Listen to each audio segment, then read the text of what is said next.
नमस्कार सभी को। आप सभी का आपके अपने इस YouTube चैनल पर हार्दिक स्वागत है। आज हम रीड से संबंधित जो खंड 3 है, द्वितीय भाषा संस्कृत से संबंधित, उसकी यूनिट नंबर 4 आपके सामने प्रस्तुत कर रहे हैं। इस यूनिट में हम आपके सामने 30 क्वेश्चन प्रस्तुत करने जा रहे हैं।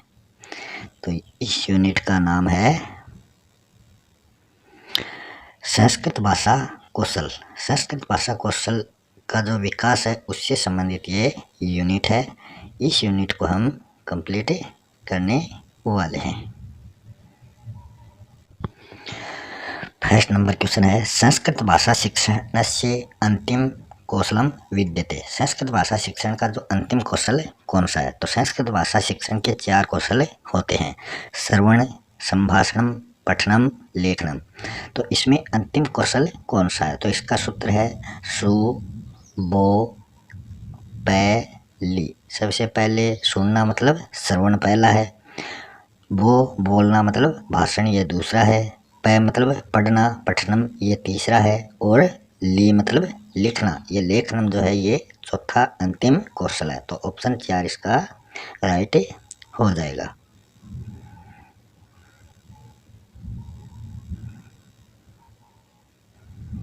क्वेश्चन नंबर 2 है, संस्कृत भाषा शिक्षण से अवबोध कौशलम अस्ति। तो संस्कृत भाषा शिक्षण से अवबोध कौशलम अस्ति, श्रवणम, लेखनम, भाषणम या फिर सर्वे। तो अवबोध कौशल में कौन सा आता है? अवबोध कौशल में आता है श्रवण और पठन। श्रवण और जो पठन है ये अवबोध कौशल में आता है, जबकि लेखन और भाषण जो है ये अभिव्यक्ति कौशल के अंतर्गत आते हैं। थर्ड क्वेश्चन है, छात्रा है श्रवणपेक्षया पठनेन अधिकम ज्ञानम समुपार्जयन्ति इति परामर्शः विद्यते। तो छात्र जो है श्रवण की अपेक्षा पठन से अधिक ज्ञान ग्रहण करते हैं। इससे संबंधित कौशल कौन सा है? श्रवण कौशल, पठन कौशल, भाषण कौशल, लेखन कौशल। तो ये पठन कौशल इसका राइट ऑप्शन हो जाएगा। शुद्धोच्चारण के लिए भाषण कौशल और लेखन कौशल जो है इससे वर्तनी लेखन में सुधार किया जाता है। फोर्थ नंबर क्वेश्चन है, शिक्षण शब्दे मूल धातु वर्तते। तो शिक्षण जो शब्द है इसकी मूल धातु क्या है? शिष, सास, शिक्ष, शिक्षा। तो इसकी मूल धातु है शिक्ष। शिक्ष का अर्थ होता है सीखना। शिक्षण शिक्षा प्रमुखम उद्देश्य क्या होता है? सर्वांगीण विकास है, ये शिक्षा का प्रमुख उद्देश्य होता है। नेक्स्ट क्वेश्चन है, श्रवण कौशल से प्रमुखम साधनम अस्ति। श्रवण कौशल का प्रमुख साधन कौन सा है? पुस्तकम, गुरुमुखम, श्यामपटः, चित्रम। तो श्रवण कौशल का प्रमुख साधन गुरुमुखम इसमें आता है। तो ऑप्शन 2 इसका राइट हो जाएगा। पुस्तक, श्यामपट और चित्र ये क्या है? ये दृश्य साधनानी है। नेक्स्ट है 6 नंबर क्वेश्चन, आकाशवाणी इति किम प्रकारकम साधनम अस्ति। तो आकाशवाणी जो है वो किस प्रकार का साधन है? दृश्य साधन, श्रव्य साधन, दृश्य श्रव्य साधन या फिर क्रिया साधन। तो आकाशवाणी जो होता है वो रेडियो होता है। तो रेडियो एक प्रकार का श्रव्य साधन है। और जो पाठ्य पुस्तक, चित्र, मानचित्र ये सभी क्या है? ये दृश्य साधन है। और नाटक, टीवी, कंप्यूटर ये सभी क्या है? दृश्य श्रव्य साधन है। 7 नंबर क्वेश्चन है, दृश्य श्रव्य साधनम नास्ति। तो नास्ति मतलब दृश्य श्रव्य साधन इनमें से कौन सा नहीं है? दूरदर्शनम, नाटकम, मानचित्राणी, चलचित्राणी। तो मानचित्र जो है ये एक दृश्य साधन है, बाकी सभी दृश्य श्रव्य साधन है। नेक्स्ट क्वेश्चन है, भाषा अधिगमस्य अवयवा कति। तो भाषा अधिगम के अवयव कितने होते हैं? 1 है, 2 है, 3 है, 4 है। तो भाषा अधिगम के जो अवयव होते हैं वो 4 होते हैं। ऑप्शन 4 इसका राइट हो जाएगा।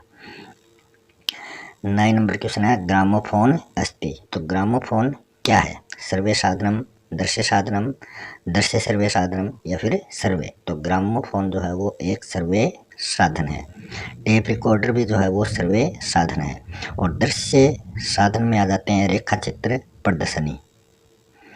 10 नंबर क्वेश्चन है, संस्कृत शिक्षण मौखिक अभिव्यक्ति साधन है साधन मस्ती। तो संस्कृत शिक्षण के मौखिक अभिव्यक्ति का साधन इसमें है चर्चा परिचर्चा, कविता पाठ, कथावाचनम, सर्वे। तो इसका सर्वे जो है वो राइट ऑप्शन हो जाएगा। और क्या है? संवाद, भाषणम, विचार विमर्श, शास्त्रार्थ, ये सभी क्या है? संस्कृत शिक्षण की मौखिक अभिव्यक्ति के साधन है। नेक्स्ट क्वेश्चन है भट्टोजी दीक्षित रचितम पुस्तकम नास्ति। तो भट्टोजी दीक्षित द्वारा रचित पुस्तक इनमें से कौन सी नहीं है? व्याकरण, भूषण कारिका, शब्द कौस्तुभ, सिद्धांत कौमुदी, प्रौढ़ मनोरमा, महाभाष्य दीपिका। तो इसमें जो महाभाष्य दीपिका है वो भट्टोजी दीक्षित द्वारा रचित नहीं है। ये किसकी है? ये है भर्तृहरि की। माघ द्वारा रचित पुस्तकें हैं शिशुपाल वधम, भास द्वारा रचित है सौपनवासवध दत्तम और भवभूति की है मालती माधवम। रुद्रट रचित ग्रंथ अस्ति। तो यहाँ रुद्रट द्वारा रचित ग्रंथ है नाट्यशास्त्रम, काव्यालंकार, भोजचरितम, हनुमना नाटकम। तो इसमें काव्यालंकार जो है वो रुद्रट द्वारा रचित है, नाट्यशास्त्र भट्टमुनि द्वारा रचित और भोजचरित जो है ये मेरुतुंग द्वारा रचित और हनुमना नाटक जो है ये दामोदर मिश्र द्वारा रचित है। भारवी द्वारा रचित नाटक है किरातार्जुनीयम और वाल्मीकि द्वारा रचित नाटक है रामायण। नेक्स्ट है राष्ट्रीय शैक्षिक अनुसंधान परिषद का ध्येय वाक्य अस्ति। तो इसका ध्येय वाक्य कौन सा है? राष्ट्रीय शैक्षिक अनुसंधान परिषद का सत्यम शिवम सुंदरम, यतो धर्म है ततो जय, विद्यामर्थम सनोते, सत्यमेव जयते। तो ऑप्शन थर्ड इसका राइट हो जाएगा, विद्यामर्थम सनोते, ये इसका राइट ऑप्शन है। सत्यम शिवम सुंदरम जो है ये दूरदर्शन का ध्येय वाक्य है और यतो धर्म है ततो जय ये सर्वोच्च न्यायालय का ध्येय वाक्य है और सत्यमेव जयते भारत सरकार का ध्येय वाक्य है। नेक्स्ट क्वेश्चन है असंगत विकल्प कौन सा है? एक साइड में रचनाकार हैं, दूसरी साइड में उससे संबंधित रचनाएं हैं। तो श्रीधर भास्कर द्वारा रचित सदैव पुरुतो निषेही शरणम, कलानाथ शास्त्री द्वारा रचित आख्यान वलरी, जानकी वल्लभ शास्त्री द्वारा रचित कांकली और कात्यायन द्वारा रचित गीत कंदलिका। तो इसमें जो असंगत विकल्प है वो है ऑप्शन नंबर 4, कात्यायन द्वारा रचित गीत कंदलिका नहीं है। गीत कंदलिका जो है वो हरिदत्त शर्मा द्वारा रचित है। कात्यायन द्वारा रचित पुस्तक है, ग्रंथ है सर्वगारोहण और हर्ष द्वारा रचित ग्रंथ है निषद्य चरितम, राजशेखर और काव्य राजशेखर जो है ये राजशेखर द्वारा रचित ग्रंथ है काव्य मीमांसा और हर्ष द्वारा रचित है निषद्य चरितम। अगला क्वेश्चन है लेखन कौशलस्य प्रमुख उद्देश्यमेव, लेखन कौशलस्य प्रमुख है उद्देश्य में देव। तो लेखन कौशल का प्रमुख उद्देश्य क्या है? पठितस्य लिखिताभिव्यक्ति, वाक्यबोधम, अर्थग्रहणम, पठितस्य भावाभिव्यक्ति। तो लेखन कौशल का प्रमुख उद्देश्य है अर्थग्रहण करना। प्रारंभिक स्तरे कुत्र बलम भवेत, प्रारंभिक स्तर में किस पर बल अधिक दिया जाता है? वाचन लेखने है, वाचन श्रवणीय है, श्रवण भाषणीय है, लेखन भाषणीय है। तो प्रारंभिक स्तर पर वाचन लेखने पर अधिक बल दिया जाता है। ऑप्शन 1 इसका राइट हो जाएगा। नेक्स्ट क्वेश्चन है कस्मिन कौशले वर्तनीम अधिकम महत्वम दीयते। तो किस कौशल की वर्तनी पर अधिक बल दिया जाता है? पठन, श्रवण, कथन या फिर लेखन। तो लेखन जो है वो ऑप्शन 4 इसका राइट हो जाएगा। पाणिनि रचितम ग्रंथ अस्ति, पाणिनि द्वारा रचित ग्रंथ इनमें से कौन सा है? वार्तिक, महाभाष्यकार, अष्टाध्यायी, कुमार संभव। तो पाणिनि द्वारा रचित ग्रंथ है अष्टाध्यायी। वार्तिक जो है ये कात्यायन द्वारा रचित है, महाभाष्यकार पतंजलि द्वारा और कुमार संभव जो है वो कालिदास द्वारा रचित है और रघुवंश भी कालिदास द्वारा रचित है। वेदव्यास द्वारा रचित महाभारत, पंडित जगन्नाथ द्वारा रचित गंगा लहरी, चित्र मीमांसा। नेक्स्ट क्वेश्चन है व्यक्तिगत संप्रेषण साधनम नास्ति। तो व्यक्तिगत संप्रेषण का साधन कौन सा नहीं है? ईमेल, प्रोजेक्टर, शिक्षक, फेसबुक। तो इसमें जो प्रोजेक्टर है वो व्यक्तिगत संप्रेषण का साधन नहीं है, बाकी सभी व्यक्तिगत संप्रेषण के साधन हैं। संस्कृत शिक्षणे कानि उपकरणानि प्रयुक्तानि सन्ति। तो संस्कृत शिक्षण का जो उपकरण है वो कौन से प्रयुक्त होते हैं? सर्वे दर्शे चित्राणी। तो ये सर्वे दर्शे उपकरण संस्कृत शिक्षण में प्रयुक्त किए जाते हैं। नेक्स्ट है संस्कृत भाषा शिक्षण समय छात्रान् कस्यापि नगरस्य ऐतिहासिकी भौगोलिकं च स्थितं अवबोधयितुं। तो संस्कृत भाषा शिक्षण के समय छात्र को जो नगर के ऐतिहासिक भौगोलिक स्थल हैं उसके बारे में ज्ञान देना हो तो किसका सहारा लेंगे? चित्राणी, मानचित्राणी, रेखा चित्राणी या फिर श्यामपट्ट। तो इसमें मानचित्र का प्रयोग करके हम उसको समझाएंगे। संस्कृत शिक्षणे परंपरागत सहयोपकरणम अस्ति। तो संस्कृत शिक्षण का परंपरागत जो सहायक साधन है वो कौन सा है? चित्रम, दूरदर्शनम, श्यामफलकम, आकाशवाणी। तो वो है श्यामफलकम। शिक्षण प्रतिमान के प्रवर्तक जो हैं वो हैं हिल्डा तबा। नेक्स्ट क्वेश्चन है कवितावाचने वार्तालापे संवादे भाषा शिक्षणे चास्य उपयोगः अस्ति। तो कवितावाचन, वार्तालाप, संवाद और भाषा शिक्षण में किसका उपयोग किया जाता है? नाटकम, ग्रामोफोन, दूरदर्शनम, आकाशवाणी। तो इसका राइट ऑप्शन हो जाएगा दूरदर्शनम। ऑप्शन थर्ड इसका राइट हो जाएगा। ग्रामोफोन होगा इसका ऑप्शन नंबर 2 होगा राइट, ग्रामोफोन। और जो नाटकम है यह है चतुर्विधे अभिनय। इसमें आंगिक, वाचिक, सात्विक और आहार्य अभिनय प्रस्तुत किया जाता है, वो नाटक होता है। और कविता वाचन, वार्तालाप, संवाद में ग्रामोफोन। और जो दूरदर्शनम है इसमें क्या होता है? शब्देन साकम चित्रमपि द्रष्टुम।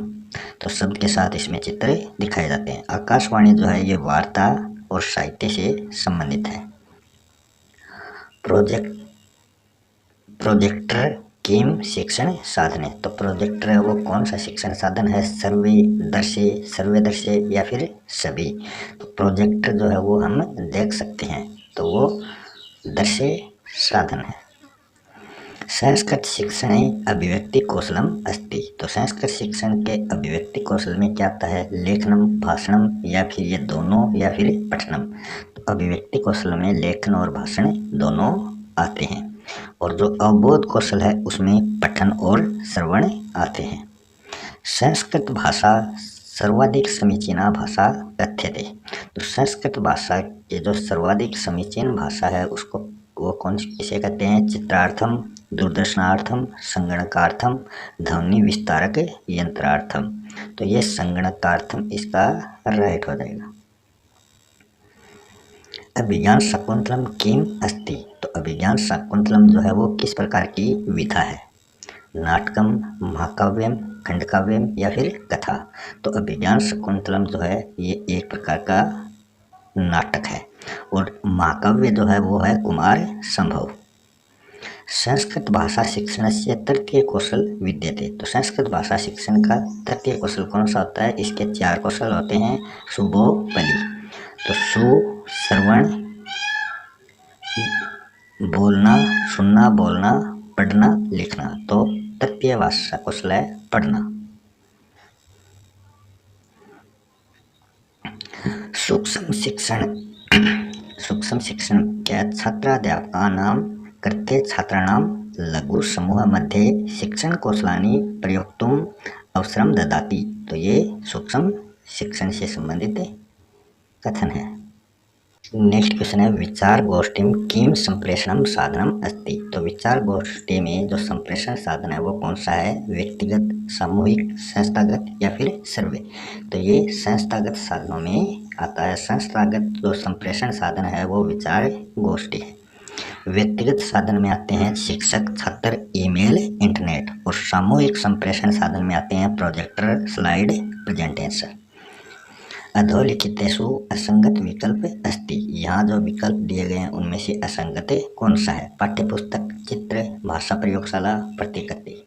तो प्रतिकृति, चित्र, पाठ्य पुस्तक ये सभी दृश्य साधन है, जबकि भाषा प्रयोगशाला जो है वो सर्वे दृश्य साधन है। फिर आगे, भरतमुनि अनुसारम नाटकस्य त्रीणि उद्देश्यानि। भरतमुनि के अनुसार नाटक के 3 उद्देश्य होते हैं: विनोद जननम, हितोपदेश जननम और विश्रांति जननम। पद्य शिक्षण के उद्देश्य होते हैं: कल्पना शक्ति, रचना शक्ति, विकास है, विभिन्न काव्य शैलीनाम परिचय, गति यति लय भावानुगुणम पद्य शिक्षणे समतोत्पादनम, संस्कृत काव्यम प्रति रुच्युत्पादनम, भाव वाद विवाद विधि, ये सह अवबोध ने ऊपरी बल दिए थे। इसमें सह अवबोधन पर बल दिया जाता है। अव्याकृति विधि, जिसको भाषा संसर्ग विधि भी कहते हैं, इसमें व्याकरण शिक्षा भाषाया सहित दिए थे। तो व्याकरण शिक्षा भाषा के साथ दी जाती है। लिखित व मौखिक अभिव्यक्ति के लिए श्रवण कौशल की आवश्यकता होती है।